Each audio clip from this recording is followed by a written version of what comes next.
The 2024 season is in full effect, and many teams have been awesome, while many teams have struggled to say the least. So in today's video, we're going to be going through the 5 most disappointing teams of the NFL season. But if you guys do go on to enjoy the video, make sure you guys hit the like and subscribe button, but let's go ahead and hop into it. Before we hop into our official top 5, I do want to hand out 3 honorable mentions. And those honorable mentions are going to be the Jacksonville Jaguars, the Tennessee Titans, and the Cincinnati Bengals. For these teams, these are teams that I had some pretty high expectations for, but maybe not as high of expectations, nor maybe they haven't been as disappointing as my official top 5 list. But these 3 teams have simply just not been good. The Bengals have been better than the other teams, but it was definitely a very slow start, but maybe they could get off this list by a few weeks. For now, they're just in my honorable mentions. With that all said, let's go ahead and hop into number 5, the San Francisco 49ers. Now for San Francisco, listen, you're dealing with a bunch of injuries. That's no joke. Deebo Samuels has some injuries. George Kittle is now struggling with some injuries. Your offensive line has been banged up. Your defense has been banged up. McCaffrey still hasn't played a single game this year. And then of course, Brandon Ayuk just is coming off a season-ending injury. But I also don't want to give you guys all that much of an excuse. Listen, you guys went to the Super Bowl last year and easily could have won that game if a couple things went your way. And here you are today through the first 7 weeks of the season. You're 3-4, and currently, as of today, you're last place in the division.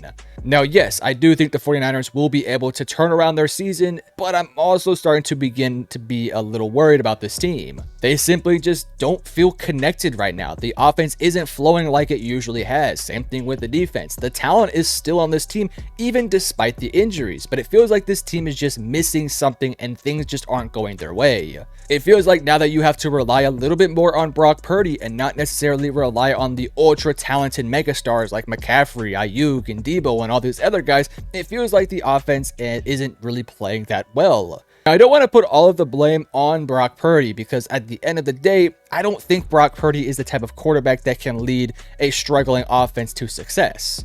I think Brock Purdy needs good pieces around him for him to be successful. And that's not really a knock on him. I think every quarterback needs to have good pieces around them to be successful. But I think in particular for Brock Purdy to be the quarterback that we know him to be, he's got to have those guys around him. And I still think he's also having a fine season right now. It's definitely not his best start to his career or best start to a season, but he's definitely playing decent. But I think it's pretty clear and obvious this team is just missing something offensively. And I think they're missing McCaffrey. I think they're missing Ayuk. I think they're missing all their stars to play like stars. And until this team can actually kind of get this offense going in the right direction and helping this defense out, I don't know if this team is going to be a legit team. I still think they're going to make the playoffs, and I still think they're likely going to win the division. But I'm also skeptical if they can get back to making that deep playoff run and beating the likes of the Eagles or the entire NFC North or those level of teams, because in order to get to the championship, they got to beat those teams. And as of what I'm seeing from this Niners team right now, I'm not seeing a team that can beat those guys. Next up at number 4 is the Miami Dolphins. Now, similar to the San Francisco 49ers, they have had a ton of injuries. And of course, the biggest injury of them all is the Tua Tagovailoa injury. As of today, they are 2-4, but they actually do sit second in the division somehow. The most disappointing part about this Dolphins team has been their offense. They've scored a total of 70 points through the first 6 weeks that they've played. To put this in perspective, with Tua last year, they scored 70 in a singular game against the Denver Broncos, and so far through 6 games, they've put up a combined 70. And the thing is about this is even when Tua was playing, yes, it was like a 1 3/4 span of time. They really weren't playing great football. Again, I'm not taking that too much into account as to why they're in this particular video, but even when Tua was playing, the team wasn't playing well. They struggled to pull off a comeback victory in week 1, and then in week 2, they were getting their ass kicked by the Buffalo Bills until Tua went out with the injury. And since Tua has been out, this offense has just simply been completely inept. Now, I think there's a couple pieces that you should blame here. Number 1, I think you should blame the front office and the head coach for not having some sort of backup plan at the quarterback position. I'm sorry, but if your backup quarterbacks are Tim Boyle if your backup is Skylar Thompson and then you bring in guys like Tim Boyle and then eventually you bring in the guy who was playing the past couple weeks,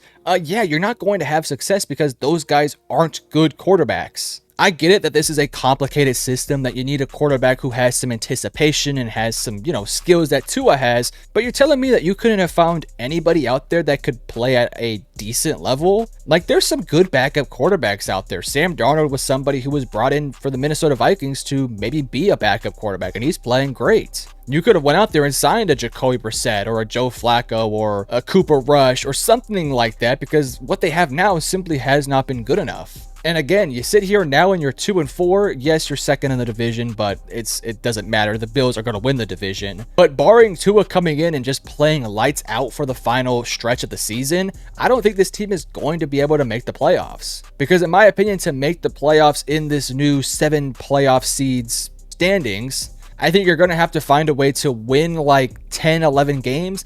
And that means this Dolphins team doesn't have much of a buffer, doesn't have much of a wiggle room to get into that spot. They really have, in my opinion, like maybe 2 games they could lose and still find a way to make the playoffs. And when you have competitive matchups against the Jets in the future, the Bills in the future, and many other good AFC teams, you're probably going to lose a couple of those games. And for this Dolphins team to go from being a playoff team, a potential contender, to all of a sudden missing the playoffs entirely, I think is super disappointing. However, at number 3, let's talk about the Dallas Cowboys. Now, of the teams in this video, the Dallas Cowboys have the best record. But I think it's very important that we add context to the record. They are 3-3, they're currently 3rd in the division, and they hold a net point differential of -42.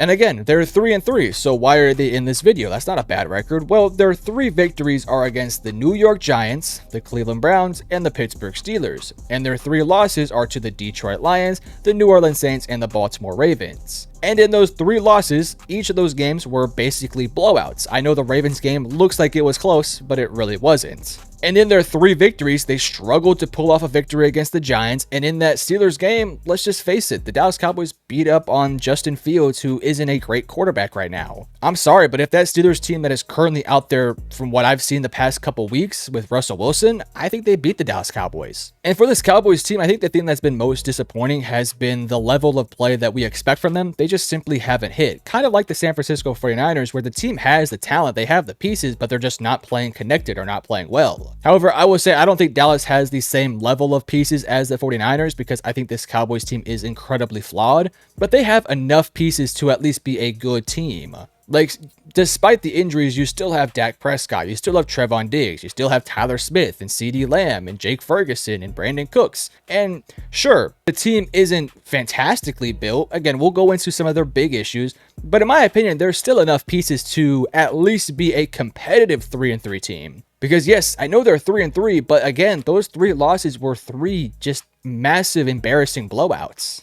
Now, going into the exact issues this Cowboys team has, they have issues on the offensive line. They have no running game. They're really limited in playmakers offensively outside of CeeDee Lamb. And defensively speaking, they're so banged up right now with Deron Bland missing time, with Micah Parsons, DeMarcus Lawrence missing time, and many others, Eric Kendricks, for example. It's been really hard for them to really get going on that side of the ball. But at the end of the day, as I mentioned earlier, I think this team still has some pieces that I find it very disappointing that they have gone 3-3, and I think it's disappointing with how they have actually performed and looked in those games. I can go on a whole tangent about what this Cowboys team should do in the offseason, but we'll save that for a future video. But let's go ahead and move on to number 2, the New York Jets. Now, I would say this, of all the teams I've talked about in this video, the Jets have been disappointing, but they have been like such a bizarre disappointing team. Because yes, they're 2-5, but I think they could easily be like 4-3 or 5-2 if just a couple plays swing their way. Like, this has got to be the most unfortunate and unlucky team in the entire NFL. Now, I don't want to sit here and say that their entire